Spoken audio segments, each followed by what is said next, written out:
안녕하세요. 부동산 가이드 이가은입니다. 박원순 서울시장이 오늘 국정감사에서 집값을 잡기 위해서 앞으로 공공임대주택을 23만 가구를 공급하겠다라고 말을 했습니다. 요즘 굉장히 시장이 위축되는 움직임이 나타나고 있어요. 거래량도 가격도 많이 줄어든 상황인데요. 앞으로의 부동산 시장 어떤 움직임을 보일지가 관건입니다. 이럴 때는 작은 한 부분을 본다기보다는 전체적인 큰 흐름을 보고 대처하는 게 필요한 시점인데요. 제가 늘 꼭 필요한 정보들 준비하고 있으니까 함께해 주시고요. 부동산 가이드 지금 바로 출발합니다.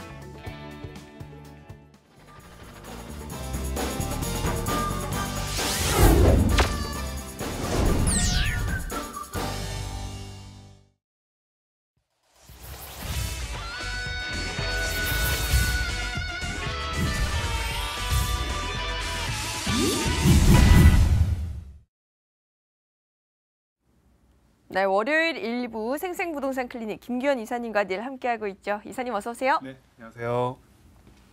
네, 여러분 방송 보시다가 궁금증 있으신 분들 바로 연락 주시기 바랍니다. 전화와 문자 참여 모두 가능한데요. 전화번호는 02-2077-6356번, 문자는 013-3366-8290번으로 부동산 가이드 문 똑똑 두드려주세요. 자, 오늘도 김규현 이사님께서 이 부동산 투자 팁 준비해 오셨다고 합니다. 어떤 내용인가요? 네, 오늘은 종로구의 어떤 역사와 온고지신 시리즈 두 번째 시리즈. 알겠습니다. 네, 종로의 역사와 그리고 현재의 부동산에 대해서 말씀을 드리도록 할 텐데요. 혹시 예전에 종로가 어떤 지역인지 알고 계시나요? 조선시대? 중심지 아닌가요? 그렇죠. 네. 한양이죠, 한양.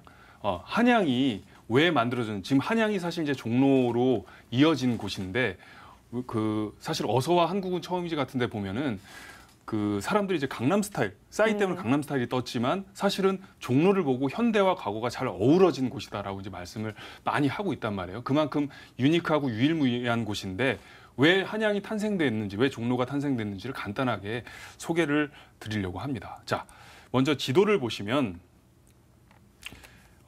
종로구가 여기죠. 이제 이 부분이 종로구인데 당시에 한양입니다, 여기가. 네. 그래서 위쪽에는 북악산, 그리고 이쪽에는 인왕산이 있죠. 좌청룡 우백호라고 해서 이쪽에는 낙산이 있고요. 그리고 밑에 이제 중구 쪽에 남산이 있습니다. 어떻게 이런 부분이 만들어지게 됐는지를 간략하게 이제 설명을 드리려고 하는데, 고려 말대로 이제 역사를 거슬러 올라가야 돼요. 그 당시에 명나라가 원나라를 이제 침범을 해서 결국 이제 명나라 주원장이 명나라를 만들게 되었는데, 그 당시에 이제 우리나라에서 조선에서는 조선이 일어나기 전이죠. 고려에서는 뭐였냐면 우왕이 이제 집권을 하고 있을 때였거든요. 근데 명나라가 너무 내정 간섭이 심했던 그런 때였단 말이에요. 그래서 우왕이 이제 그 당시에 왜구와 홍건적을 많이 물리쳤던 최영과 이성계 장군이 있었는데, 이성계 장군과 조민수 장군을 이제 북벌론이라고 해서 명나라를 침범해야 된다. 당시에 이제 원나라 때 만들어진 동령부와 쌍성 총관부가 있었는데, 쌍성 총관부와 동령부 여기를 다시 회복하기 위해서 침범해야 된다고 얘기를 했습니다. 네. 그런데 막상 가보니까 이제 이성계 장군과 조민수 장군이 가보니까 도저히 현실적으로 명나라를 침공할 수가 없어요. 왜냐하면은 너무 강국이니까. 그쵸. 그래서 이렇게 막 이제 서신을 보냈죠. 도저히 침범할 수가 없습니다. 명나라는 너무나 강국입니다. 딱 했더니 그쪽에서는 이제 화가 나 노발대발을 한 거예요. 그래서 지금 뭐라? 당장 진군하여라! 막 하면서 노발대발을 한 거예요. 그래서 위화도 회군이 만들어진 거예요. 도저히 이제 그 부분이 이행할 수 없기 때문에 당시에 이제 수도인 개경을 침략시킨 거죠.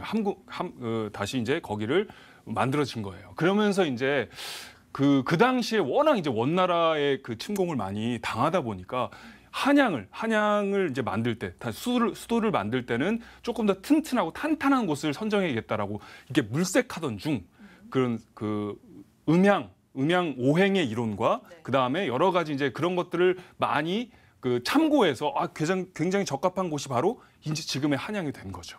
네, 그렇게 이제 만들어진 거예요. 자, 한번 보면은 이 당시가 이제 40년대 종로 2가 거리거든요. 자, 여기를 보시면. 제가 생각했던 것보다 길이 굉장히 넓어요.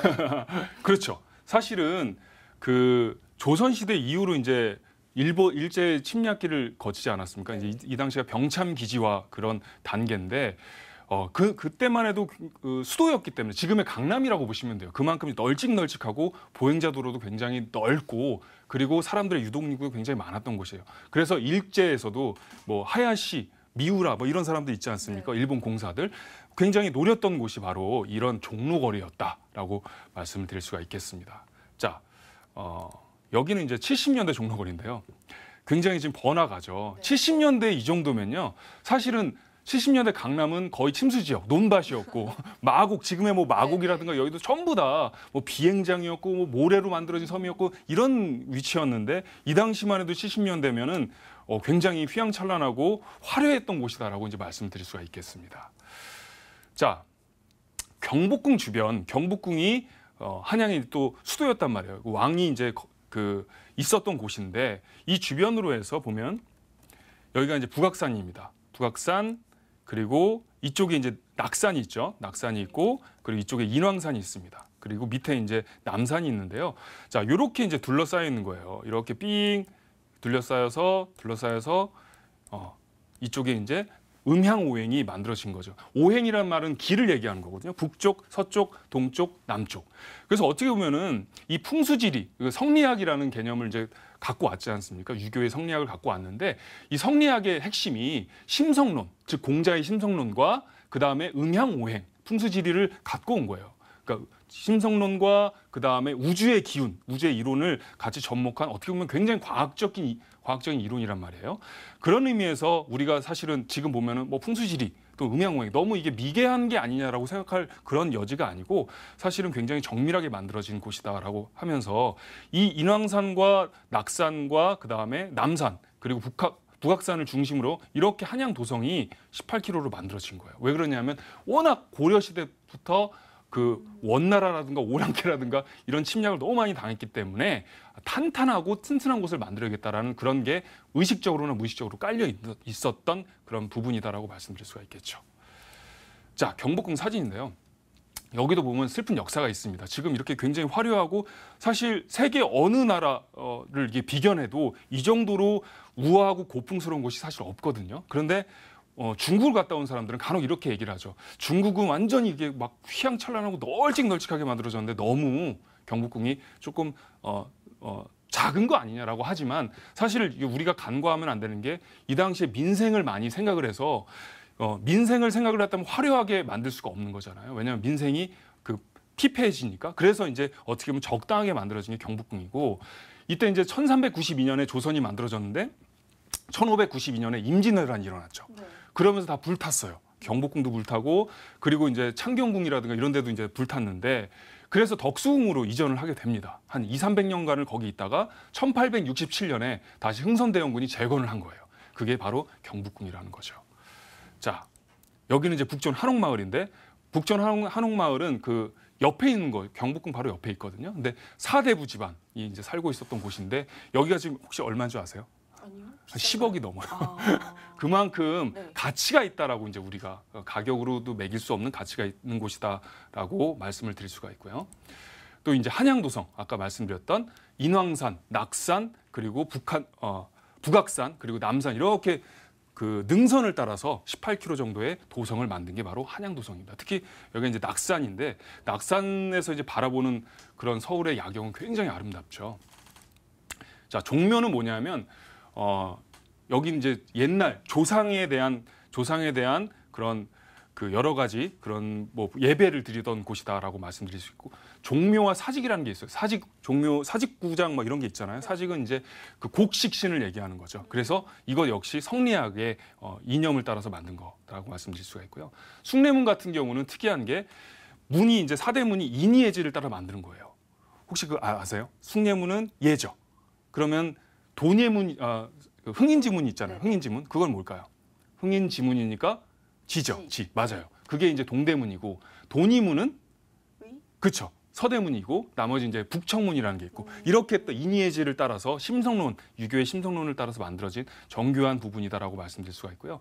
특히 숭례문에서 재밌는 게 이 문이 세로예요. 나머지 다 가로인데 이게 왜 그러냐면 관악산에 그 전기가 이제 불의 형상이거든요. 근데 그 한강에 이제 물의 형상이 관악산의 불의 형상을 이기지 못하니까 이걸 불처럼 만든 거예요. 그래서 이제 세로로 만들어진 게 숭례문이다라고 말씀드릴 수가 있고요.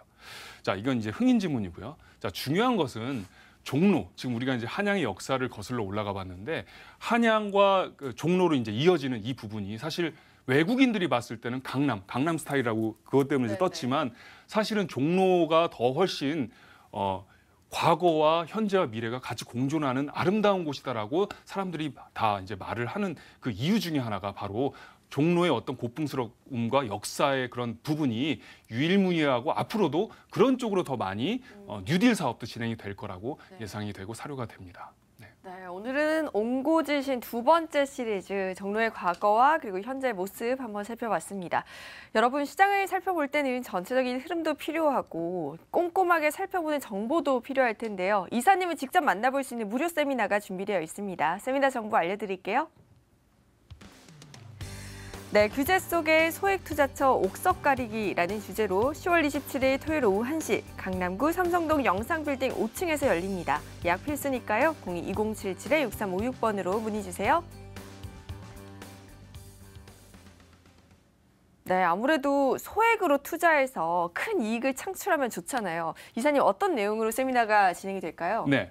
이번에 이제 규제가 많이 심화되지 않았습니까? 그래서 지금 이제 뭐 풍선 효과라든가 갭 메우기 이런 게 많이 성행이 되고 있는데 그런 부분에서 과연 이제는 어떤 그 대규모의 돈보다는 소액 투자로 그 규제라든가 여러 가지 세금 규제를 덜 받는 그런 곳을 사람들이 원하고 있고 또 그런 부분에 대해서 알짜 정보와 옥석 가리기를 하는 부분이 바로 이번에 그 세미나의 주제다라고 말씀드릴 수가 있겠습니다. 네, 여러분 꼭 참석하셔서 이사님의 팁들 모두 다 챙겨가시기 바랄게요. 이번에는 우리 시장에서 핫한 지역으로 떠나보도록 하겠습니다. 화면으로 먼저 만나볼게요.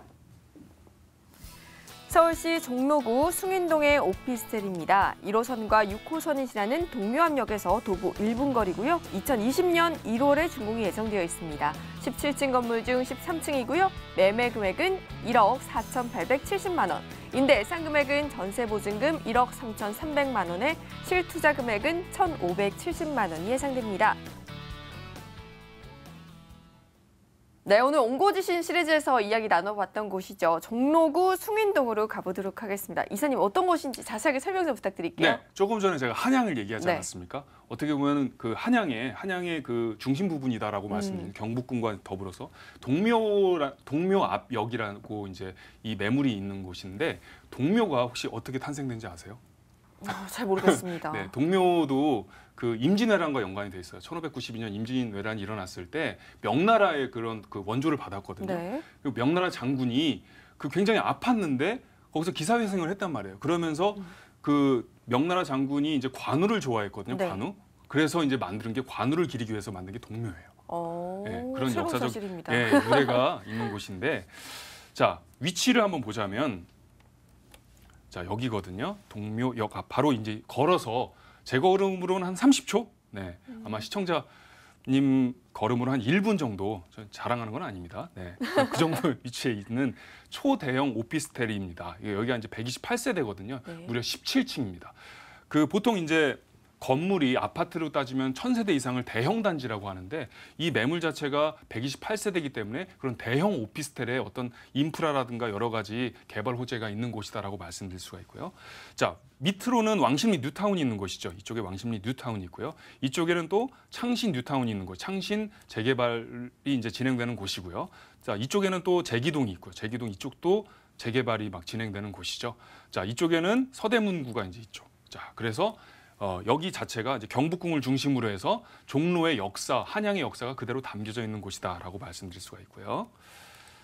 자, 종로 업무지구가 있죠. 자, 종로 업무지구가 있고 동대문 패션 특구라는 곳이 이제 둘러싸여 있는 곳인데 종로 업무지구의 그 유동인구만 한 100만 명 정도거든요. 특히 이제 주말에는 그 정도로 많이 몰려 있는 곳. 우리나라 5대 유동인구 지역이다라고 말씀드릴 수가 있고요. 특히 이제 동대문 패션 특구 같은 경우는 가게만 해도 한 3만 5천 정도 가구가 있고 종사자만 15만 명이 있는 곳이다라고 말씀드릴 수가 있는 만큼 이 두 지역만, 이 두 특구라든가 지구만 해도 굉장히 유동인구가 많은 곳이다라고 설명을 드릴 수가 있겠습니다. 자, 또한 이제 중요한 게 청계천인데요.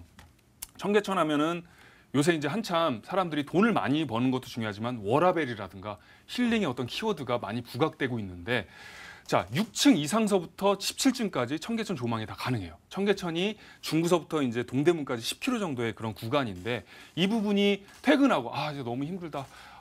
그 상사 때문에 너무 지겨워, 힘들어, 그만둘까? 막 이럴 때 도보로 힐링을 할 수 있는 곳이다라고 말씀드릴 수가 있겠습니다. 그만큼 조망권과 그다음에 도보 이용이 가능한 곳이다라고 말씀드릴 수가 있고요.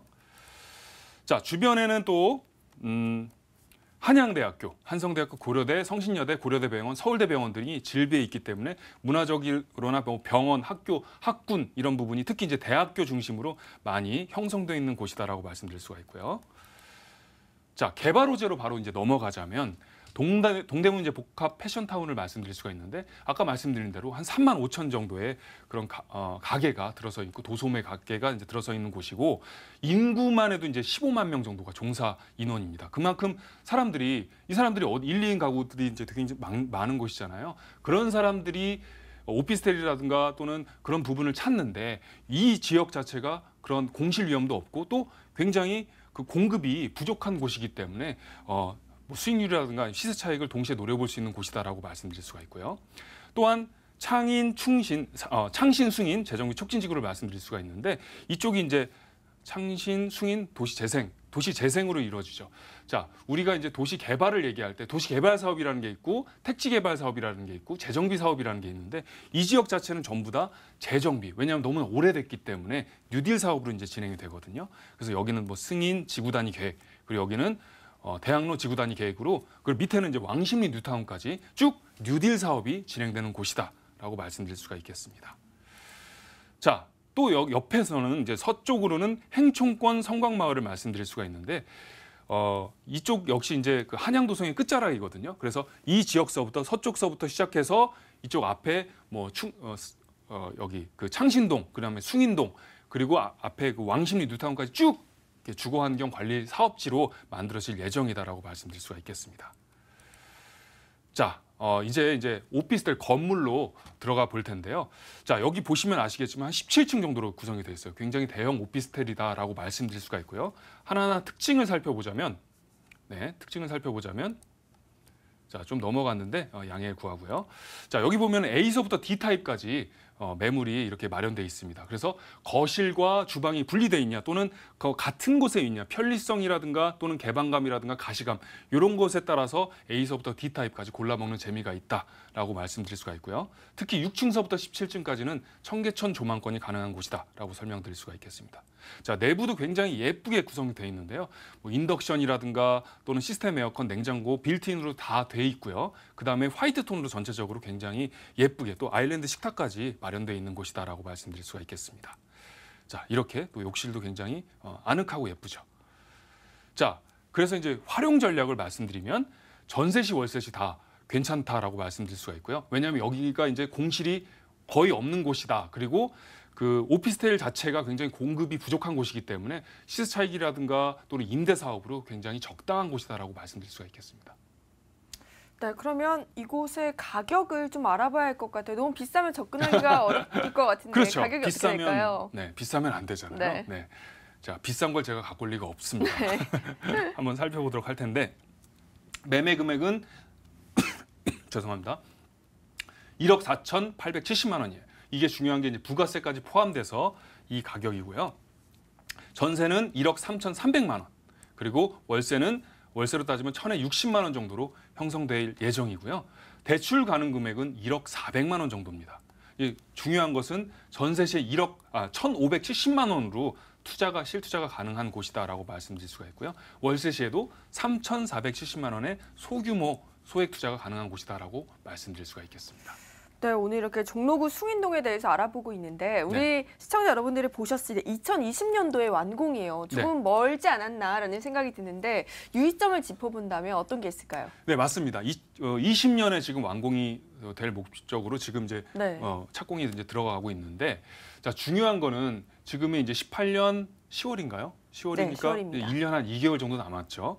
자, 중요한 것은 이 주변의 환경이라든가 이런 걸 봐야 돼요. 아까 말씀드렸다시피 종로는 경복궁 외에도 굉장히 볼거리가 많아요. 뭐 종묘사직이라든가 또는 여러 가지 뭐 사대문이라든가 사소문이라든가 그런 부분들이 많기 때문에 꼼꼼히 그런 것들을 살펴보고 왜 외국인들이 극찬을 하는가 이런 것들을 직접 여러분들이 방문하면서 봐야지 그런 부분도 많이 될 수가 있다. 특히 이제 공급 부족에 대한 부분, 옆에 이제 오피스텔이 몇 개가 있고 이런 것들도 꼼꼼히 살펴보시면 좋고요. 그리고 A서부터 D 타입까지 타입이 다양하니까 이런 거는 혼자 내가 어떤 타입이지 이렇게 볼 수가 없으니까 아무래도 전문가와 꼼꼼히 상의를 통해서 그런 것들을 확인하시면 좋을 것 같습니다. 네, 수요가 탄탄하고 워라밸의 균형을 잡아줄 수 있는 곳입니다. 저희 종로구 숭인동의 오피스텔 정보 다시 한번 정리해 드릴게요.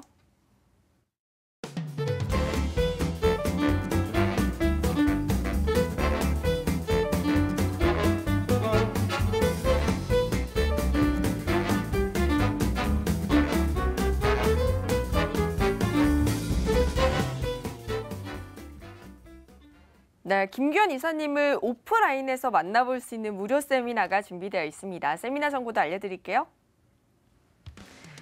네, 규제 속에서 소액투자처를 옥석 가리는 방법 알려드립니다. 10월 27일 토요일 오후 1시 강남구 삼성동 영상빌딩 5층에서 열리고요. 예약 필수입니다. 02-2077-6356번으로 문의 주세요.